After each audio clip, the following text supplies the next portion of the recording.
Welcome to the Wild Strawberry Garage. It's the first real video I'm going to be making at the shop. And today all I want to really do is go through some stuff about the shop and go through everything I just got with Sluggy and kind of just give you guys an in-depth look at what I got here on hand and the puzzle pieces I have to work with to start here. It's definitely going to be my quarantine project, and I think I got enough to keep me going here for a while, so I think maybe we'll just get started. I'm spread all over the shop right now, and it's kind of a wreck. After I make this video the rest of today, I'm just going to be cleaning up and making it a little bit more workable in here, but for now it'll do. So, here we are. This is it, the Wild Strawberry Garage. We're in upstate New York. We got some toys here, and one day, hopefully, when things are, the weather turns, you can see we got some snow out there. Once the weather turns, I'll get all the whole stable out, park next to each other, and show them off and go through them one by one with everybody.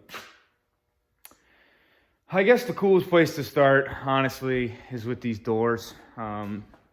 These are the original 69 doors.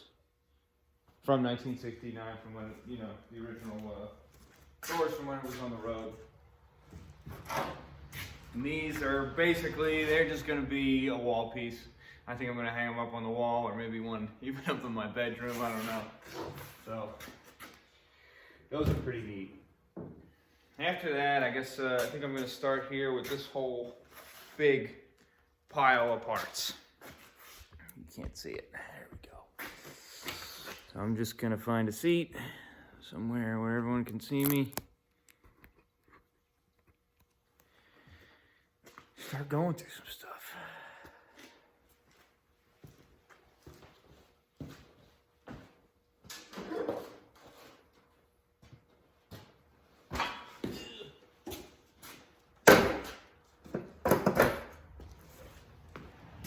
Okay.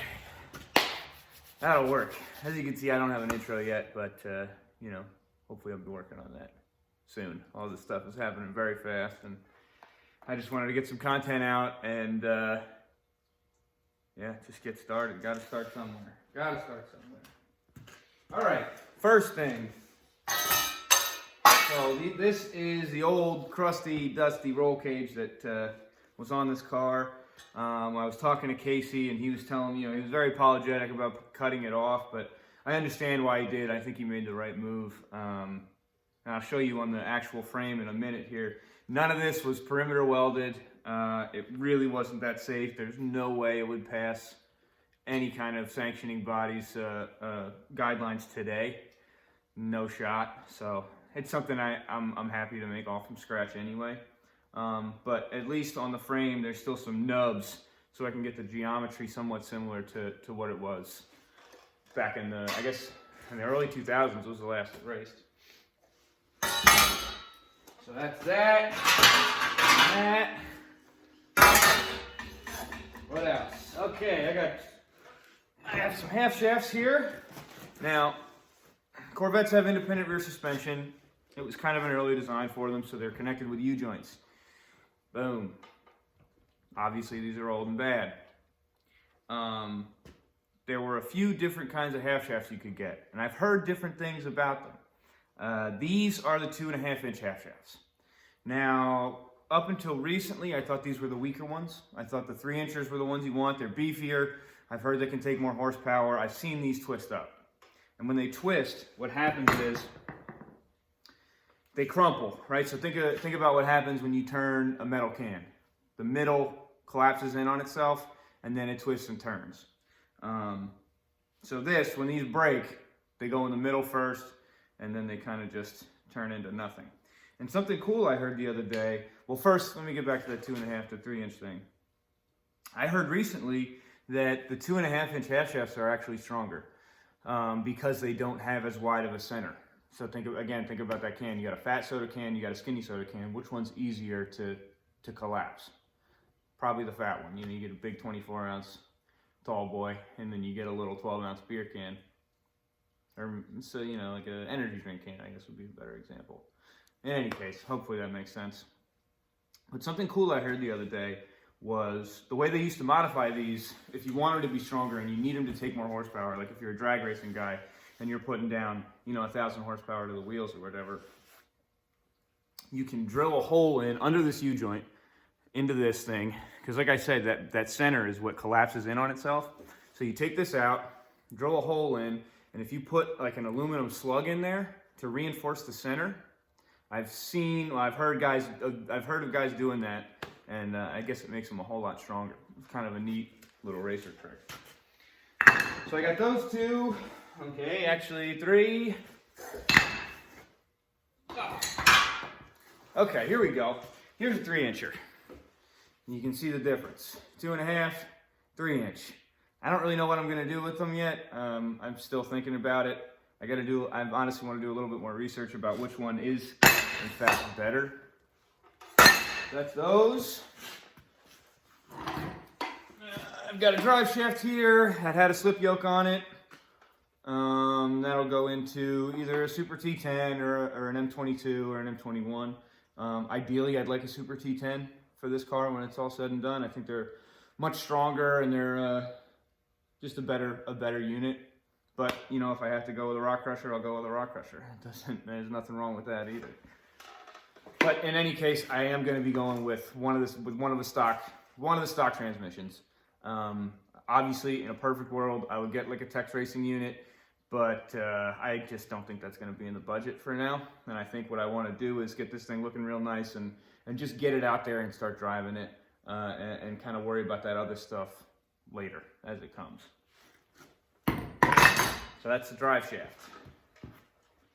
What else? Okay. I've got the original chrome bumpers. And this car, I'll show you in a second, the body that I have is obviously a Greenwood body. These aren't going to fit on there. I'm going to keep them just in case. I don't know if I go some crazy way and come up with some harebrained idea, and maybe I'll need them. But they're never bad to have on the shelf, I guess. There's the front bumper. All chrome. Pretty sweet. Not too heavy either. Just kind of a surprise. I've seen some C3s out there that keep the chrome work on there just because they look good, but it really doesn't add much weight either. Okay. This is a power steering rack. These were kind of a shitty thing. They're not the greatest setup for power steering. What you have here is a ram that will fill with power steering fluid, and then this is called a power steering control valve. It screws onto the end of this drag link here, and basically these lines, there's hard lines here that go into an X, and they feed your ram, and as the pump spins, it puts fluid to the power steering control valve and then into the ram to give you pressure whichever way you're turning. It's a pretty convoluted system because obviously you have lines from here to here, then you have lines from here to your steering box, and lines from your box to your pump. So it's just a lot of stuff that can leak, a lot of stuff that can go wrong. When they're good, they're good. There's nothing wrong with them, but ideally, I would want something else. And honestly, I've driven a C3 Corvette. I've driven C3 Corvettes with, race cars with the power steering and without. I really don't mind it without, even with the big fat tires on there. Moving around the paddock is a little bit of a pain, but as soon as you're out on the track, your adrenaline's pumping. I really don't even notice. So there's that one. Okay, I've got a second power steering rack here. This one has the tie rods on it still. Pretty crusty, dusty, bad, not usable parts. Yep, that ram is frozen up. Another power steering. The ram is frozen up. Another power steering control valve. I've got the tie rods on it still. And this one actually also has the idler arm. The only thing savable here might be this idler arm, although that looks pretty bad as well. So, I don't know what the hell I'm going to do with these. But there's two of them.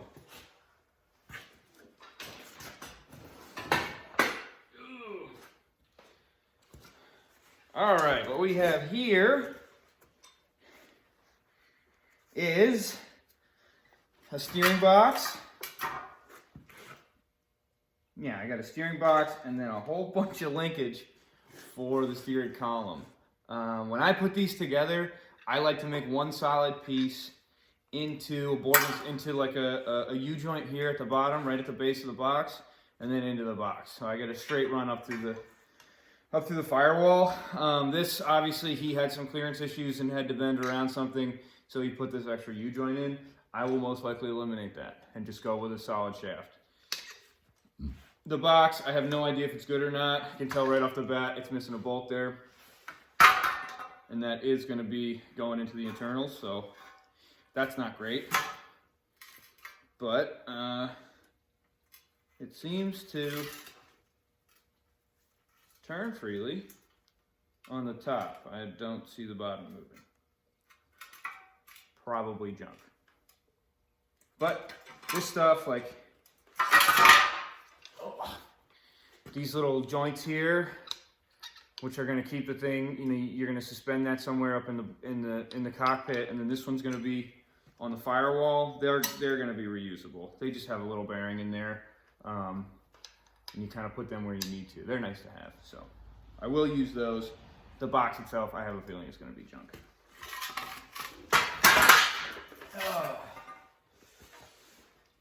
Okay, this.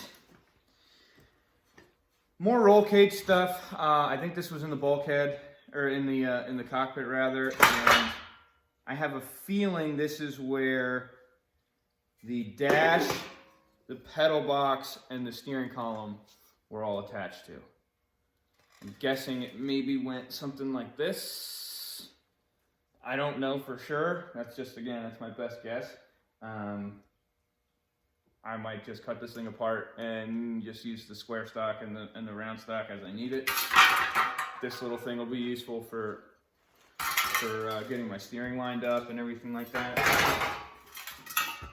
I think I'll be able to scavenge these bones and really just make the best of what I got. This one, okay. This is a cool little unit. This is an oil tank for a dry sump setup. Now, for anyone who doesn't know what a dry sump engine is, it's actually aircraft technology. Basically, it eliminates the effects of gravity on your engine. So picture you have your oil pan, it's full of oil, and it's sitting in there, and you're going 160 miles an hour down the front straightaway at Watkins Glen. You come to turn one, you're hard on the brakes. All the oil sloshes forward. It goes away from the oil pump, and you starve your engine for about a second and a half. Not good. What this does, this comes with an external pump, so you eliminate that pickup in your oil pan doesn't matter anymore. You don't have such a big oil pan holding all that oil anymore. All your oil is held in here externally. Then you also have an external belt-driven pump on the front of your engine, and what happens is it runs stages of vacuum through the crankcase and through different parts of the engine. So you have constant oil pressure. As that pump turns with the pulleys, it'll be right on the crank. It's going to make oil pressure and make a vacuum in the engine. So no matter what your G-forces are on the engine, it will not affect the oiling at all. No slosh, constant oil pressure. You could turn the thing upside down, inside out, doesn't matter. So that's a great, great system for a performance engine. It's really not a performance engine if you don't have one. That's not true. That's definitely not true. They're better. I think they're better. Hopefully, fingers crossed, I'll be building a dry sump for it.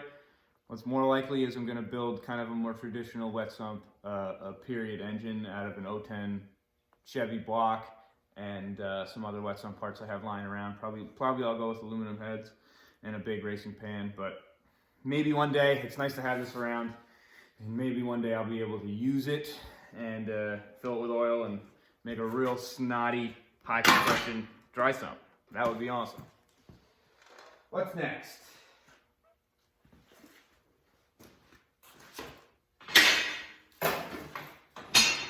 Okay, how about a leaf spring? So here's our rear suspension. The suspension in a Corvette. This will be sitting under the rear differential, and it will sit kind of crosswise on the frame. So where, you know, other cars, G-body, A-body cars are going to be running this way, you know, front to back. This one's going to run side to side. This is a heavy unit. They're a lot of weight. Dentoff makes the lighter one. There's a carbon fiber monoleaf, which I've heard, again, good and bad things about. I've heard they kind of make them a little springy in the rear, and that you don't really want. You don't want to be bouncing around back there. I think 1, 2, 3, 4, 5. 1, 2, 3, 4, 5, 6. Okay, so someone probably took leaves out of this because I think they come as a 7-leaf from the factory in '69. Not positive on that. Maybe there's a Corvette guru out there that can correct me. So they either took a leaf out of this or it's a racing spring. Hard for me to tell.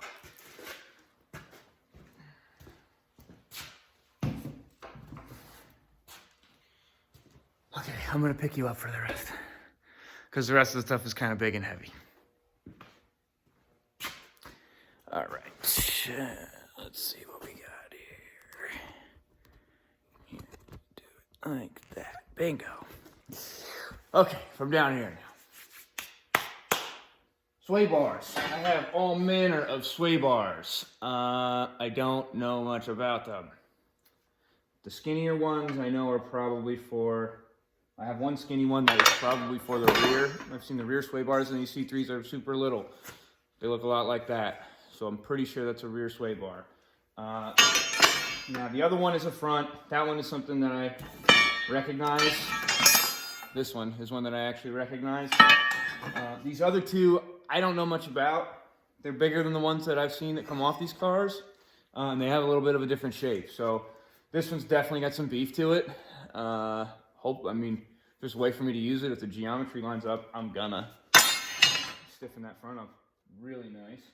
This one, again, not quite sure what the hell it is, what it came off of. It's got some crazy bends on it. Maybe this is a rear one. It might be a front one.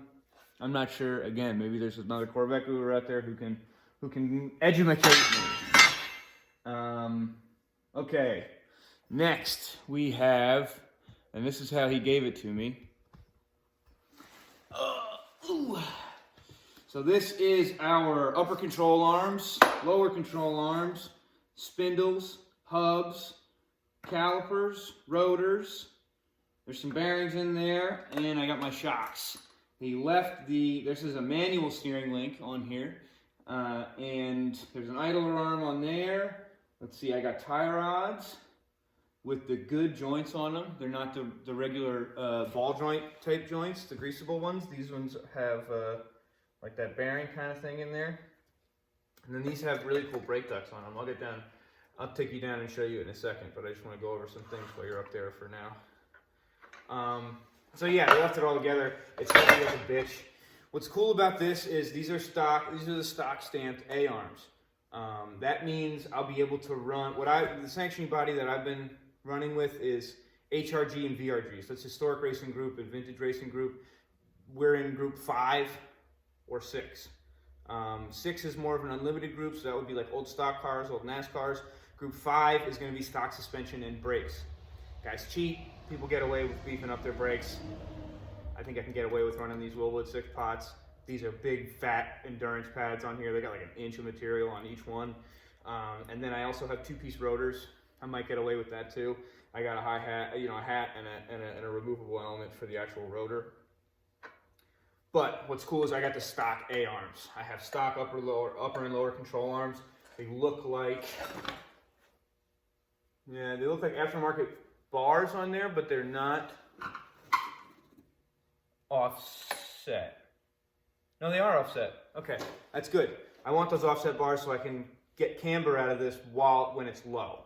So the lower I am, the more offset I need up here, so my shims can actually do something and give me the camber that I need up front. But this is some trick stuff. I mean, I really like these rotors and the rotors and the calipers are super trick. The hi-hats look like they're in good shape, so I can just get these new elements here. I can get these new rotors and hopefully just use everything that was here.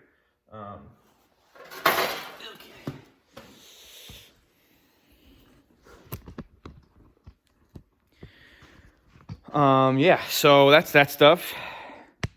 There's some more down there. I'm just getting you fixed up. Okay. Okay, Dada.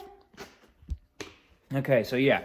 So there's the calipers I was going over briefly. They're Willwood calipers. I think they're 6 pots. I haven't had them off. So that would be 3 pistons on each side. That's going to be some serious braking force to the front. And again, look at that. Look at that pad material. Super thick. So this, and I heard that Snoop was running a lot of endurance races, so that kind of lines up with this, with the equipment he's got. So yeah, it's kind of neat. All right, so moving on. Oh, one last thing. That was what I mentioned. So you see on those tie rod ends, they don't have the regular, ball joint type unions. They have that little, you can see that little chrome doodad sticking out. That's a nice little setup. That's a nice little upgrade. So I'm definitely gonna run with that. Let's see here. Got some tin stuff here. I don't really even know what the hell it's for, so I'm just gonna put it over here.